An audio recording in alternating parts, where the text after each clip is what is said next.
Сегодня, 26 декабря, в городе Канаше был избран новый сити-менеджер. Им стал Виталий Николаевич Михайлов. Многие его знают как депутата-избранника с восточного микрорайона нашего города. Успехов, бодрости духа, оставаться таким же инициативным, какой вы есть на сегодняшний день. А мы, конечно же, все вас поддерживаем. Однозначно. Депутатский корпус единогласно отдал свои голоса за его кандидатуру. Внимание, коллеги, второй кандидат Михайлов Виталий Николаевич. Голосуем. Кто за? Против? Воздержались?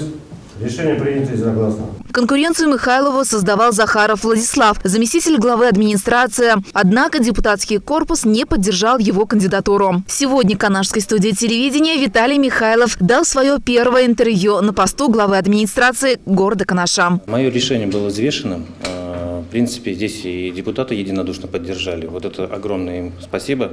То есть у меня есть опора, на которую можно опираться в решении насущных проблем города.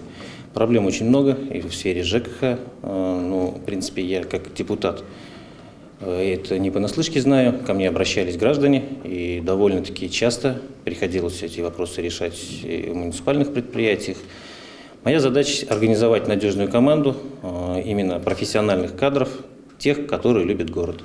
Вместе мы уже сделаем город наш краше и достойным для проживания нашими гражданами. Расскажите о себе немного, откуда вы родом? Я родился в деревне Труны Канашского района. Всю сознательную жизнь, начиная с садика, можно сказать, и школы, провел в городе Канаш. Учился в 6-й школе, в 4-й школе на тот момент. Сегодня это лицей госслужбы. Работал в налоговой службе. Потом был избран ЗАО «Энергия» генеральным директором. Полгода работал в администрации города в 2005 году.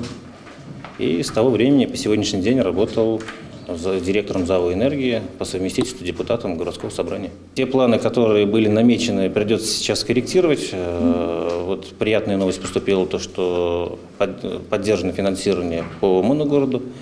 Ну и самая главная насущная проблема горожан – это тепло, газ, вода. Вот это самое основное.